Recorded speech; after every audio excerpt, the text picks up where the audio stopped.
नमस्कार दोस्तों, मेरा नाम है यश। स्वागत है आपका मेरी आज की इस वीडियो में। और इस वीडियो में मैं आपको बताऊंगा पाइथन प्रोग्रामिंग लैंग्वेज के बारे में। आखिर पाइथन क्या है, किस चिड़िया का नाम है या किस सांप का नाम है, ये जानेंगे इस वीडियो में। तो दोस्तों, अगर आपने आज तक कभी भी कोडिंग नहीं की या आपको नहीं पता कि कोडिंग क्या होता है या कोडिंग से आप क्या कर सकते हैं, तो आप सही जगह आए हैं।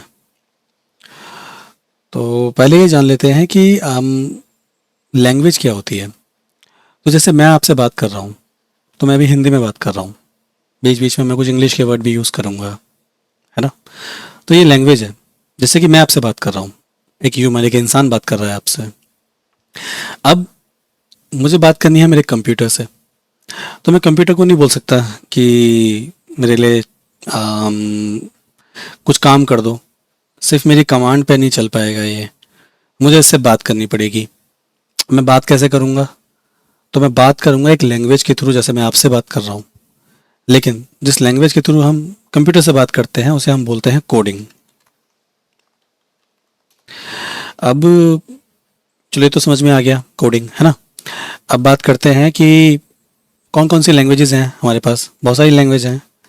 सी है, सी प्लस प्लस है, जावा है ना, पाइथन है।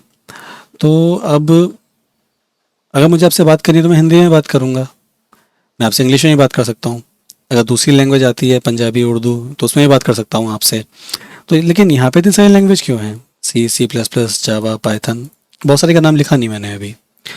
तो आखिर कंप्यूटर को इतनी सारी लैंग्वेजेस क्यों चाहिए? तो दोस्तों, कंप्यूटर ना अलग तरीके से काम करता है।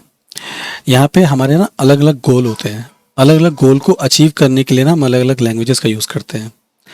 एग्जाम्पल के लिए, अगर आपको अपने छोटे भाई से बात करनी है तो आप छोटे भाई से कैसे बोलोगे? अरे मेरे लिए गिलास पानी ले आइयो, है ना। अब आपको मान लो अपने टीचर से बात करनी है तो आप टीचर को तो नहीं बोलोगे मेरे लिए गिलास पानी ले आइयो। आप कॉमनली क्या बोलोगे? सर, क्या आप मेरे लिए पानी ला सकते हैं? मैं गेस्ट हूँ मान लो सर के यहाँ पे। तो थोड़े वर्ड्स चेंज हो गए। अच्छा, ये वर्ड्स मैं अपने भाई को भी बोल सकता हूँ, है ना। लेकिन ये सिर्फ एक एनालॉजी है समझने के लिए कि आपको अगर अपने पापा को बोलना है कि पापा मेरे लिए पानी ले आइयो, तो फिर मालूम पड़ा पानी तो नहीं आएगा पर कुछ और ही आ जाएगा। लात से मुक्के डांट कुछ भी लग सकती है ना। तो ये सिर्फ एक एनालॉजी है समझने के लिए। तो कंप्यूटर प्रोग्रामिंग के अंदर हमारे पास डिफरेंट डिफरेंट गोल्स होते हैं। एग्जांपल के लिए, आपके पास जो मोबाइल फ़ोन है उसमें क्या होगा? या तो एंड्रॉयड आप यूज़ कर रहे होगे या फिर आप यूज़ कर रहे होगे एप्पल का ओएस, मैक ओएस भी बोलते हैं जैसे, या फिर आईओएस बोलते हैं, sorry, iPhone operating system, iOS. तो आप अपने फ़ोन से जो भी काम करवाना चाहते हो, उस सॉफ्टवेयर से जो काम कराना चाहते हो, तो उसके लिए ना आपको अलग लैंग्वेज का यूज़ करना पड़ेगा। और आपको अगर अपने आईफोन से कुछ काम कराना है, किसी एप्लीकेशन से कुछ काम कराना है, तो आपको अलग लैंग्वेज का यूज़ करना पड़ेगा। तो इसीलिए हमारे पास अलग अलग इमेज है हमारे अलग अलग गोल्स के लिए। अगर मान लीजिए आप कोई वेबसाइट बनाना चाहते हैं, जैसे कि गूगल। अगर आप गूगल जैसी वेबसाइट बनाना चाहते हैं, आप उस पर कुछ काम करना चाहते हैं, तो आपको जावा स्क्रिप्ट सीखनी पड़ेगी। ठीक है। अब अगर मान लो आपको कोई अपने कंप्यूटर के लिए कोई ड्राइवर बनाना है। ड्राइवर का मतलब क्या है? मेरे मेरे हेडफोन्स हैं, मैंने हेडफोन्स को अपने लैपटॉप में लगाया, कंप्यूटर में लगाया, और मैं इसमें गाने सुन सकता हूँ, मैं बात भी कर सकता हूँ। तो ये ऑटोमेटिकली कैसे हो रहा है? मैं तो बस एक तार लगाई, तार लगाने से आखिर मेरे पास आवाज़ कैसे आ रही है? तो मेरा कंप्यूटर इंटरनली जो फंक्शनिंग कर रहा है, जिसके थ्रू मुझे मेरे हेडफोन में आवाज़ सुनाई दे रही है, तो वो एक ड्राइवर के थ्रू कर रहा है। और वो ड्राइवर किस लैंग्वेज में है? वो ड्राइवर है आपका सी प्लस प्लस लैंग्वेज में बना हुआ है वो ड्राइवर। उसी तरीके से अगर मान लीजिए आज के ज़माने में जैसे डेटा इंजीनियरिंग है, डेटा साइंस है, मशीन लर्निंग है, एआई है, इन सब डोमेन में अगर आपको काम करना है तो आपके लिए जो बेस्ट सूटेबल लैंग्वेज है उसका नाम है पाइथन। तो अगर आप पाइथन सीखेंगे तो आप इस डोमेन में काम कर सकते हैं। समझ में आ गया? तो ये होती है हमारी लैंग्वेजेस। अब अगला सवाल ये है कि मैं तो आज तक कभी कोडिंग करी ही नहीं, तो क्या मुझे कोडिंग करने के लिए किसी कॉलेज से पीएचडी या मास्टर्स करना पड़ेगा तभी मैं कोडिंग कर सकता हूँ? तो ऐसा नहीं है। आपके पास अगर एक कंप्यूटर है, बेसिक कंप्यूटर, बहुत एडवांस नहीं, तो आप अपनी कोडिंग की प्रैक्टिस स्टार्ट कर सकते हैं। ठीक है, तो हम पाइथन सिर्फ इसीलिए चूज़ कर रहे हैं क्योंकि पाइथन को सीखना आपके लिए काफ़ी ज़्यादा स्ट्रेट फॉरवर्ड रहेगा। इसके रिसोर्सेज बहुत ज़्यादा मिलेंगे आपको। ठीक है, तो मैं आपको एक छोटा सा सैंपल दिखाता हूँ। आप मेरी स्क्रीन देख पा रहे हैं, मैं चलता हूँ क्रोम पे। ठीक है, अब मैं यहाँ पे कोपायलट पे लिखता हूँ कि प्लीज़ राइट अ पाइथन। मेरी स्पेलिंग बहुत मिस्टेक होती है तो उसको आप प्लीज़ इग्नोर करना। Please write a Python program to print my name.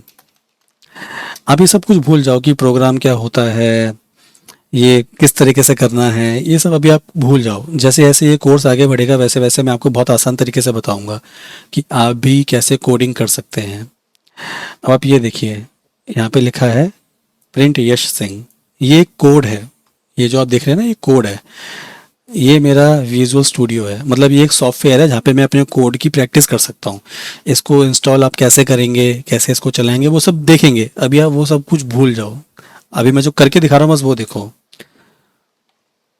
मैंने यहाँ पे लिखा प्रिंट ब्रैकेट योर नेम। अब मैं यहाँ पे लिखता हूँ अपना नाम, एग्जाम्पल के लिए यश। ठीक है, मैंने अपना कोड लिख दिया। अब मैं इसको करता हूँ रन, तो देखेंगे यहाँ पे ना एक आउटपुट आ रहा है यश के नाम से। ये आउटपुट है, ये सिर्फ सिंगल लाइन में लिख गया इतना सा कोड। ये पाइथन में है। अब मैं ना इसको जावा में लिखता हूँ, please give the same code in Java. जाना लिख दिया मैंने, पर कोपायलट ज़्यादा स्मार्ट है, अपने में समझ जाएगा, समझ गया जावा। तो अब ये देखो,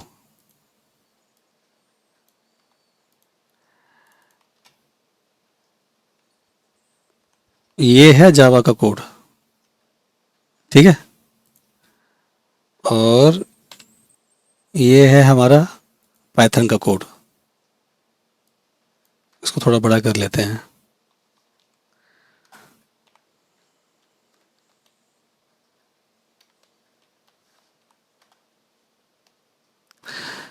तो आप देख रहे हैं कितना फ़र्क है, सिर्फ एक लाइन में आ गया ये, और ये सेम चीज़ जावा में आ गई। तो एक चीज़ ये जरूर समझना कि हम ना यहाँ पे किसी लैंग्वेज का कंपटीशन नहीं कर रहे हैं कि यार पाइथन बहुत बढ़िया है, पाइथन तो बहुत सही है, बस एक लाइन लिखो कोड लिख गया। जावा में तो पता नहीं क्या क्या ये ब्रैकेट लगा रखी है, ये कैसे होगा। तो ये ना मैं सिर्फ आपको इसीलिए दिखा रहा हूँ कि हम पाइथन क्यों स्टार्ट कर रहे हैं, क्योंकि ना ये बहुत एक हाई लेवल लैंग्वेज है। हाई लेवल लैंग्वेज का मतलब ये होता है कि इससे हम अपने कंप्यूटर लैंग्वेज की जगह अपने नॉर्मल स्टैंडर्ड लैंग्वेज की तरह बेटर तरीके से लिख सकते हैं इस कोड को। ये सेम कोड अगर जावा में लिखना हो तो हमें थोड़ा सा ट्रिकी रहेगा, बट इसका मतलब ये नहीं है कि जावा अच्छी है, बुरी है, या पाइथन ज़्यादा अच्छी है। इन दोनों का ना यूज़ केस बिल्कुल अलग है। अब एग्जाम्पल के लिए अगर आपको एक दीवार के अंदर एक कील ठोकनी है तो आप वो हथौड़े से ठोकोगे, है ना, सिंपल सी बात है। बट अगर मान लो आपको किसी A4 शीट है, पेपर है आपका, उसमें अगर आपको एक क्लिप लगानी है तो आप हथौड़े से तो क्लिप को नहीं लगाओगे ना। हथौड़ा दीवार पे तो काम कर रहा है, हथौड़ा क्लिप पे भी काम कर जाएगा, लेकिन हथौड़े को हम पेपर पे तो इस्तेमाल नहीं करेंगे ना।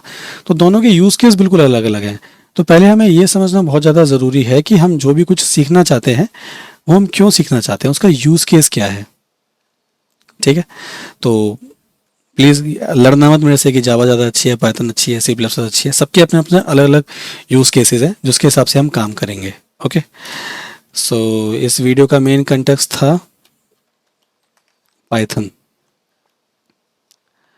अभी आने वाली आगे की वीडियोस में मैं आपको आपका कोड लिखना भी सिखाऊंगा, बट उससे पहले ना हम ये समझ लेते हैं कि आखिर पाइथन ही क्यों, इसकी हिस्ट्री क्या है। हमने वाई तो क्लियर कर लिया कि मान लो अगर हम डेटा इंजीनियरिंग में जाना चाहते हैं, या फिर एआई में जाना चाहते हैं, या फिर हम मशीन लर्निंग में जाना चाहते हैं, तो उस केस में हमारे लिए पाइथन बहुत बेटर है। तो हमारा वाई यहाँ पे क्लियर हो रहा है। आने वाली वीडियोज़ में आपको ये बताऊँगा कि पाइथन की हिस्ट्री क्या है। ठीक है, इसके फंडामेंटल्स क्या हैं। अगर आपको फंडामेंटल्स क्लियर होंगे तो आप आगे चीज़ों को और आसानी से कर पाओगे। सो उम्मीद है आपको वीडियो पसंद आया होगा। ऐसी वीडियोज़ आती रहेंगी। थैंक यू सो मच आपके समय के लिए। आपका दिन शुभ हो। Thank you.